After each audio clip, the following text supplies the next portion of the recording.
Profil statistik lanjutan, bibliometrics dan biblioshiny RStudio.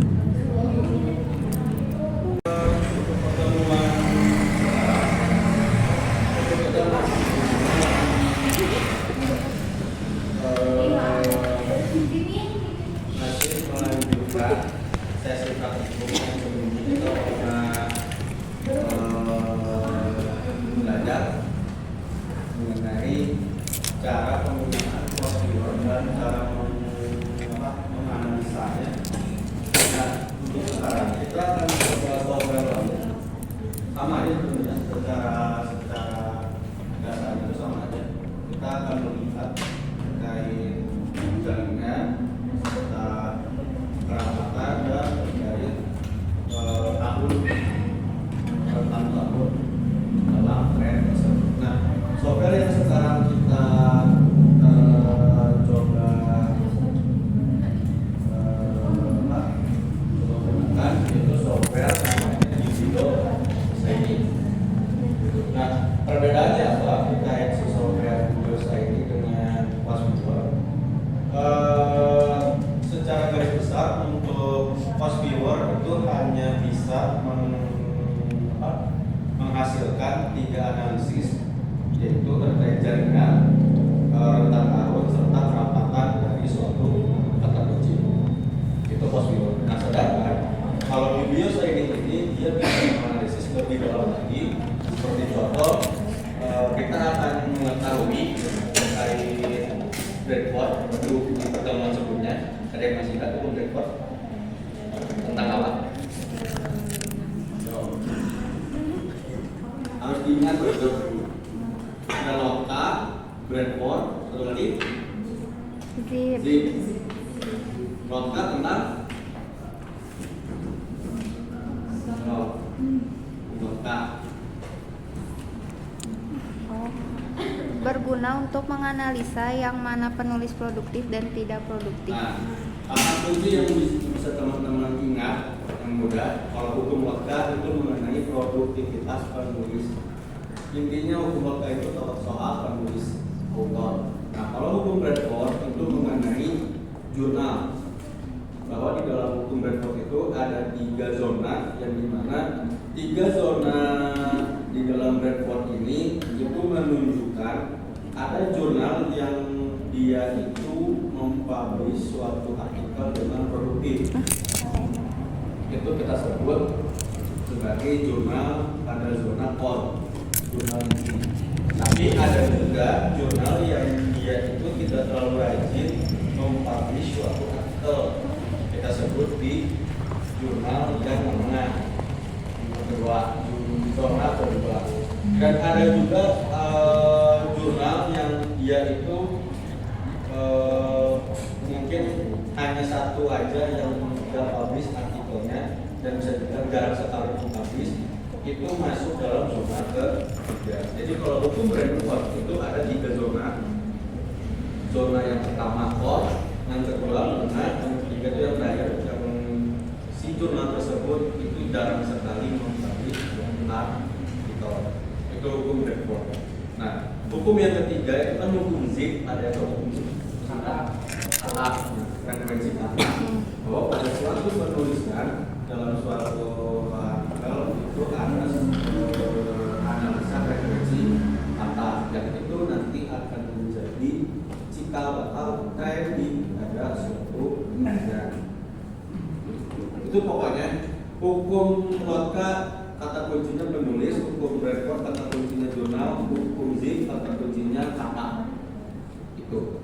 Nah, di dalam software biblioshiny ini kita akan bisa melihat analisa hukum Bradford, hukum Lotka, dan kita pun akan melihat suatu analisa mana sih jurnal yang tiap tahun itu sangat produktif. Kita akan melihat negara mana yang paling produktif, dan kita akan melihat suatu kata kunci yang itu seringkali disebut pada artikel dan sebagainya. Di biblioshiny itu sudah ada sebenarnya. Sedangkan kalau di PostViewer itu tidak ada analisa lanjut seperti itu. Makanya di dalam bibliometrik ini teman-teman harus mengetahui software yang digunakan analisanya. Yang pertama itu post viewer. Kalau memang teman-teman udah mau ribet, pengen simple, pakai post viewer. Tapi kalau ingin analisa lebih lanjut, lebih komprehensif, pakai video ini, gitu. Nah ini secara perbedaannya, bisa teman-teman baca. Untuk video ini memang secara instalasinya itu cukup rumit.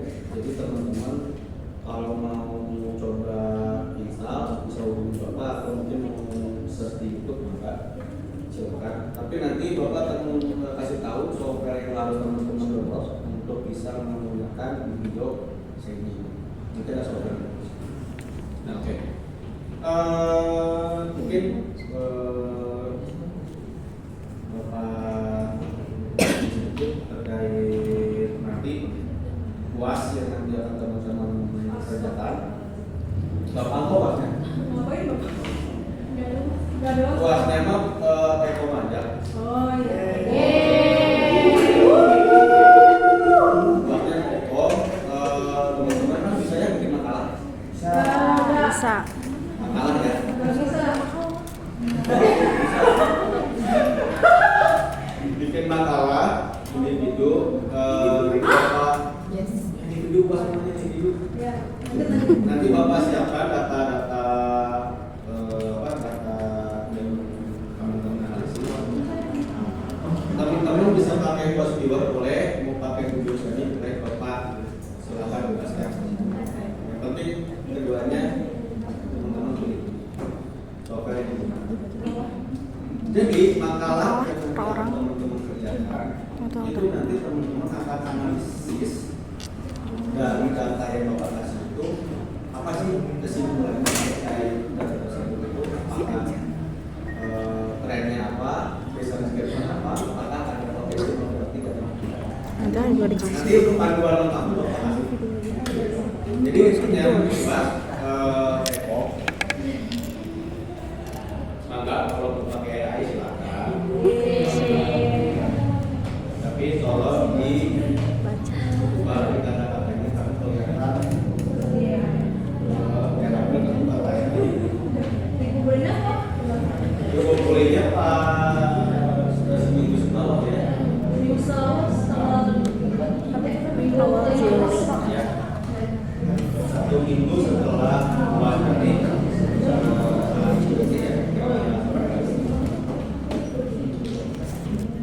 Nah, untuk materi yang ini sudah Bapak bagi RMS. Nah, pertemuan yang sebelumnya itu yang 12 itu kan mengenai kita tuh sudah ada soal analisa sitasi, konsultasi.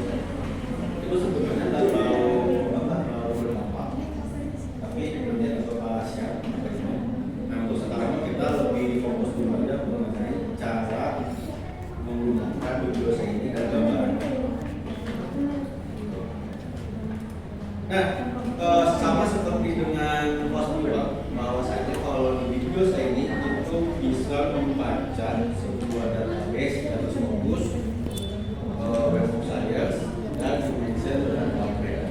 Dan sebenarnya semua aplikasi biometrik itu format yang digunakan format CSV atau format TIFF. Itu nah, nanti ketika di video seri ini teman-teman akan melihat di bagian tampilan utamanya akan ada menu dataset yang dimana menu-menu ini akan menghasilkan analisis yang lebih spesifik, lebih detail. Sedangkan kalau di post viewer itu tidak ada menu analisa seperti ini. Nanti akan Bapak tunjukkan. Nah, kalau di video saya ini biasanya ketika meneliti ingin membuat sebuah artikel literatur review menggunakan biometrik itu seringkali dibutuhkan data visualisasi trend atau annual production. Nah, yang dimaksud dengan annual production ini bahwasanya suatu No sih PSK. itu kita harus melihat Itu yang apakah perjanjian memang kerjasama PKS. hanya hal tertentu ataukah ada peningkatan secara drastis pada tahun tertentu. Karena seringkali ini mungkin teman-teman waktu di tahun berapa kemarin kita tahun nanti 2020 ya. Ya. 2020 dan 2020, 2021, 2022 ya kan ya? Tahun nanti 2022 berakhir itu 2022 2022 kan? Pokoknya dalam 3 tahun itu pada saat itu anak artikel ilmiah itu banyak sekali dibahas soal COVID-19 atau corona. Dan secara grafik itu melonjak tinggi karena banyak sekali peneliti-peneliti membahas kembali soal corona, membahas soal perubahan terkait virus corona dan segala macam. Nah itu contoh nyata bahwasanya ketika suatu trending pada tahun tertentu itu bisa saja meningkat secara drastis. Salah satunya soal corona tersebut. Apakah bisa kita produk perpustakaan itu membahas soal kesehatan? Bisa, tapi bukan berarti secara spesifik mengenai sel-selnya, organ-organnya. Enggak, kita hanya membahas soal bagaimana sih di dalam ruang sosial itu secara literasinya apakah sudah bagus atau mungkin masih kurang. Nah, enaknya kita sebagai ilmu perpustakaan dan informasi, kita tuh nggak cuma membahas soal perpustakaan aja, nggak cuma membahas soal katalogisasi aja, soal digital aja, nggak banyak. Teman-teman yang memang belajar soal psikologi, maka tapi kita harus membatasi psikologi itu harus berkaitan soal perpustakaan dan informasi. Begitu. Nah, kita akan lanjut terkait praktikum software ini. Nah, untuk softwarenya nanti namanya itu software RStudio. Nanti akan teman-teman install, download. Nah, untuk penggunaan video sesinya mungkin untuk sekarang Bapak nggak akan bisa secara wajib karena sangat lama juga. Bapak akan coba menunjukkan gambaran analisis videometrik menggunakan software video saya. Kita akan coba langsung aja.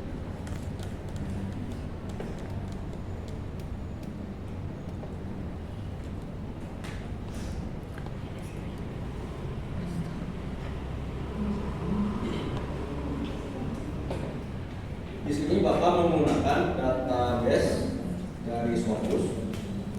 Bapak sudah menggunakannya terkait AI dan perpustakaan. Jadi Bapak ingin mencoba melihat trending AI dan perpustakaan ini apakah menarik atau biasa saja.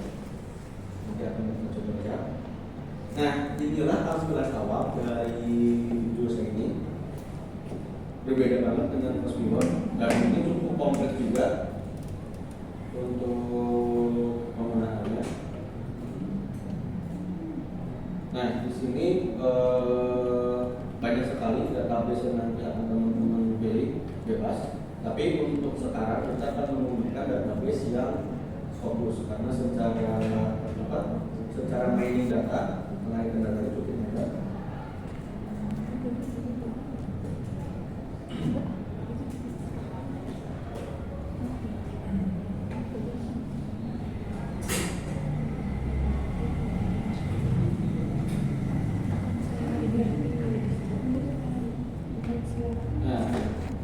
Di sini muncul dan metadata yang tersedia pada file yang sudah kita tambah, sudah kita mining.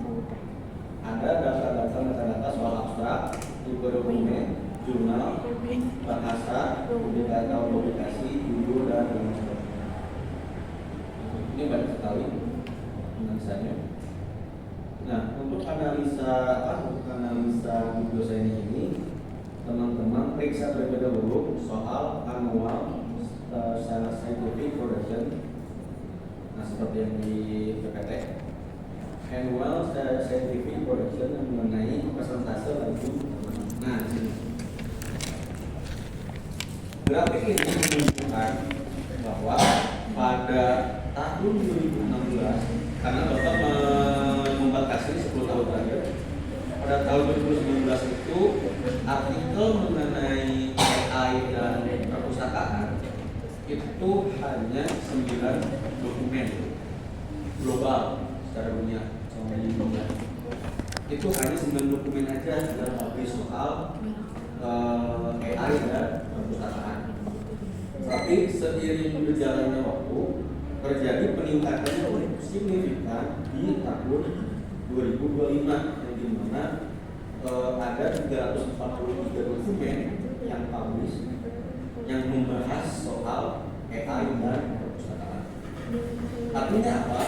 Kita bisa lihat berita-berita di internet terkait perkembangan AI itu kayak gimana, dan diawali pada tahun berapa itu bisa kita lihat bahwasanya itu pada tahun 2021 dan 2020 itu awal mula terkait terobosannya AI dan perpaduan AI dengan perpustakaan. Dan pada tahun 2025 yang dimana perkembangan AI itu meningkat secara drastis dan banyak sekali jenis-jenis model artificial intelligence yang menyebabkan artikel mengenai AI dan perpustakaan itu melonjak sebanyak 343 dokumen. Nah, ini sebagai contoh bahasan kesimpulan bahwasanya artikel itu ada masanya dan awal mulanya kita cek dilihat dari grafik. Kenapa Bapak bisa merumuskan bahwa tahun 2020 itu merupakan awal mula artikel tersebut ramai? Terlihat bahwa pada tahun 2018-2019 itu peningkatannya cukup tajam juga, dari 13 sampai 30 dokumen. Meningkat tiap tahun, meningkat. Disinilah puncaknya di mana AI itu paling ramai dibahas artikelnya. Itu soal analisa scientific production. Nah, di sini kita pun bisa melihat bahwasanya rata-rata artikel yang disitasi tiap tahunnya ternyata pada tahun 2019 itu paling banyak. Jadi mengenai AI di perpustakaan itu rata-rata tiap tahunnya 13 yang disitasi. Gitu. Tapi entah kenapa pada tahun 2020 itu malah merosot dari 13 yang disitasi menjadi 4. Nah, mungkin di sini penyebabnya adalah di mana pada tahun 2020 awal mulanya AI itu banyak peneliti yang mengutip artikel-artikel sebelumnya pada tahun 2019. Makanya puncaknya di sini. Gitu. Nah, pada tahun 2025 yang tadinya secara laju itu tinggi, ternyata pada rata-rata citasi itu sangat merosot, yang artinya mungkin pada artikel ini pada tahun 2025 itu mereka banyak yang mensitasi pada tahun sebelumnya. Gitu. Makanya kan teman-teman tahu ya bahwa aturan dalam artikel menulis artikel itu batasan referensinya kan 5 tahun ke belakang. Nah, kita bisa memastikan bahwa memang terbukti bahwa artikel-artikel yang di tahun-tahun tersebut mengapa yang kecil karena mereka mensitasi tahun-tahun sebelumnya. Jadi berbanding-berbalik, kalau ini masih tinggi di tahun-tahunnya, tapi di tahun analisa citasinya pasti akan berbalik. Gitu. Nah, itu merupakan contoh gambaran soal analisa scientific. Kita akan coba lihat mengenai most total site source. Nah, ini merupakan sebuah penulis yang dimana dia itu paling banyak di secara lokal. Nah, tadi waktu bilang ada Bradford juga di sini. Nah, ini adalah Bradford, contoh dari Bradford. Nah, Tadi Bapak bilang Brentford itu ada 3 zona. Zona core, zona 2, dan zona 3. Zona core merupakan zona yang dimana jurnal populer jurnal yang itu sangat produktif. Lihat, kita bisa lihat bahwa pada jurnal negeri high tech news dia itu sangat produktif karena dia mensubmit artikelnya sebanyak 71 dalam satu tahun. Makanya masuk ke dalam jurnal core. Lanjut pada ranking keduanya jurnal akademik banyak sampai sini. Nah disinilah jurnal kedua kita bisa lihat yang kedua tuh jurnal ini contohnya bagi manajemen itu kalau setahun dilakukan lagi. Artinya apa ya, jurnal-jurnal tersebut ada yang rajin, ada yang mungkin malas submit, malas publish. Nah disinilah teman-teman bisa lihat bahwa zona ketiga itu cuma 1 tahun.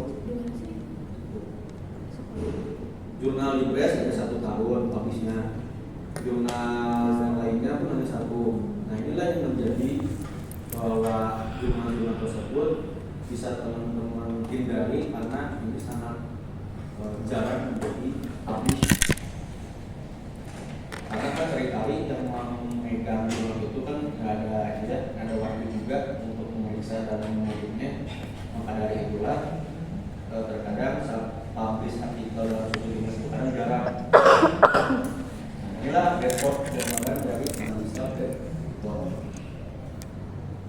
Nah, setelah kita melihat analisa ilmuwan saintifik, melihat analisa report, kita pun bisa melihat analisa penulis.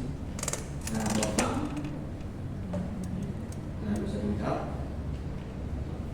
bahwa grafik ini menunjukkan artikel yang hanya dipublish satu artikel dipublish itu banyak sekali author yang mempublish satu artikel yang dimiliki. Jadi artinya kenapa di sini itu paling kecil, kenapa di awal itu paling gede, karena semua penulis itu sudah dipastikan punya satu artikel, sudah pasti, makanya banyak. Tapi penulis yang memiliki artikel 2, 3 dan seterusnya itu sangat sedikit. Sebagai contoh nih, penulis yang memiliki 11 artikel dalam satu tahun itu hanya 1. Begitu pula dengan penulis yang memiliki 10 artikel ada 2. Mungkin ini terlihat sih gambar ini. Kita akan ambil juga. Nah, bisa dilihat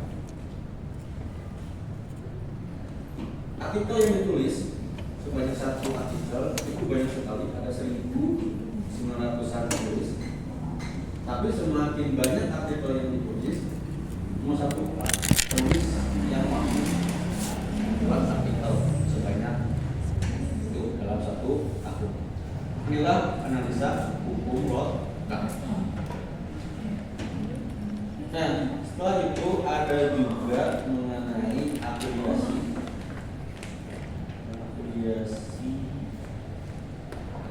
Nah, bahwasanya pada Universitas Afrika itu mereka menyumbang 16 artikel dalam 1 tahun. Yang artinya universitas ini afiliasi kesehatan produktif dalam menulis AI dan pemerintahan. Itu bagus. Ditemukan juga bahwa Universitas Erlangga mereka sangat rajin juga menulis artikel AI dan perpustakaan sebanyak 11 artikel. Nah, ini mengenai relevan aplikasi. Dan ada juga kita bisa melihat negara-negara mana sih yang paling produktif dalam menulis artikel AI dan perpustakaan.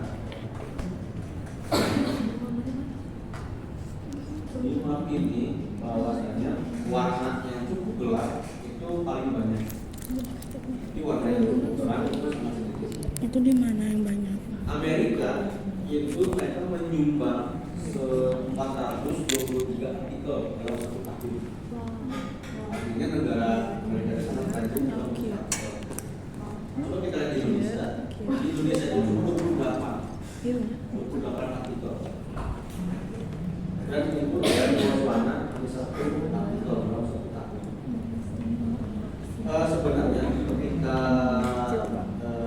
kita lihat realita di lapangan mengenai jurnal internasional, wajar sekali negara-negara barat seperti Amerika, Kanada dan sebagainya itu mereka sangat produktif dikarenakan jurnal-jurnal internasional terutama di Scopus itu banyak sekali dipegang oleh Amerika, banyak sekali dipegang oleh Amerika. Makanya sangat wajar sekali peneliti itu mudah untuk menulis di Scopus.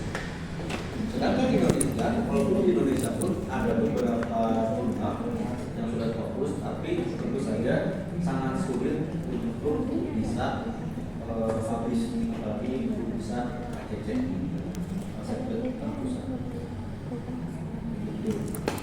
Nah, ini merupakan salah satu analisa untuk mengetahui negara mana yang paling produktif. Filternya itu banget.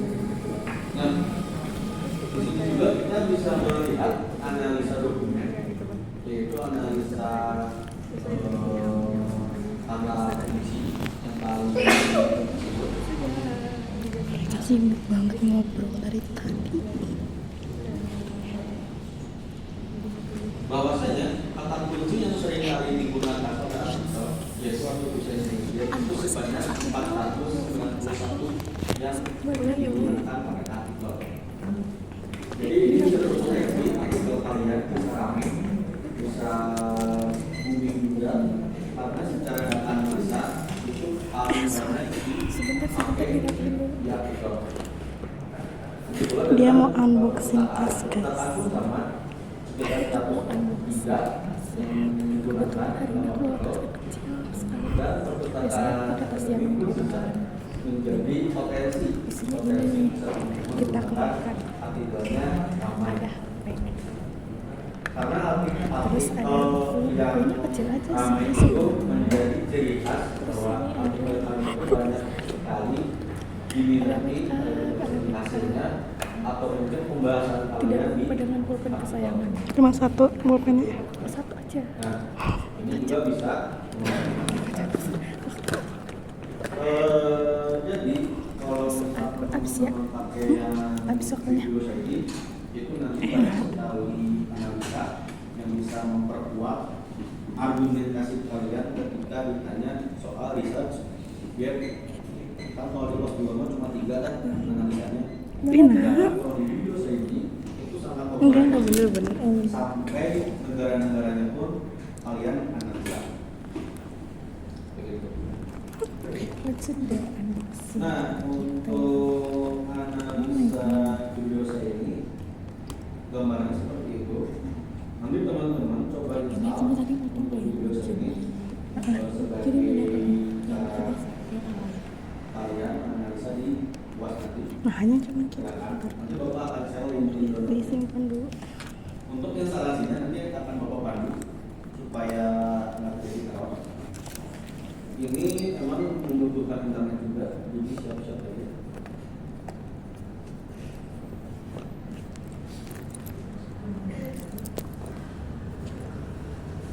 Baik, ada yang ditanyakan soal video saya ini atau mungkin soal UAS, maka dipersilakan.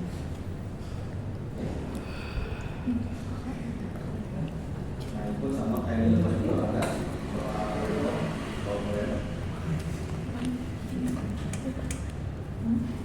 bisa dilihat bahwasannya jaringan soal kata kunci AI atau AI itu merambat kemana-mana, bisa ke perpustakaan, bisa ke media sosial.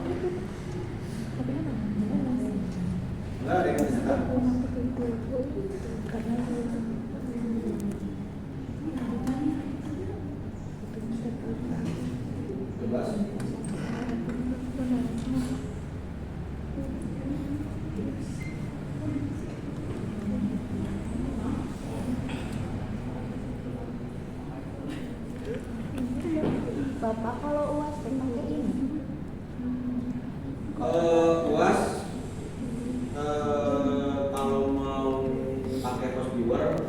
bisa tambahkan dikit analisa dari ini.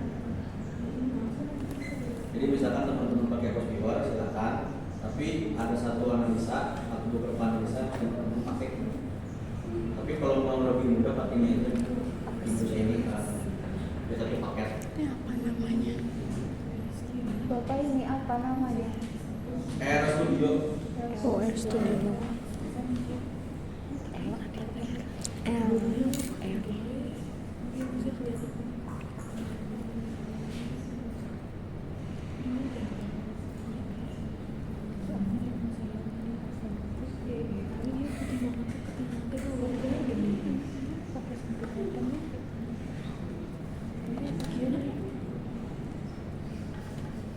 Kita belajarnya tadi soal materi dan nanti soal kelas kita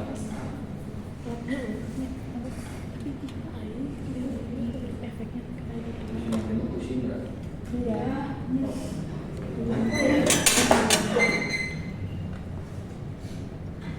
Tapi bapak makalahnya nggak kayak Makanya pakai pendahuluan. Pakai lah dikit. Oke. Di kamu tadi apa? makalah.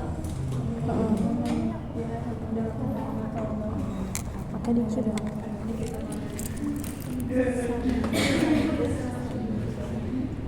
Oh, ada di sana.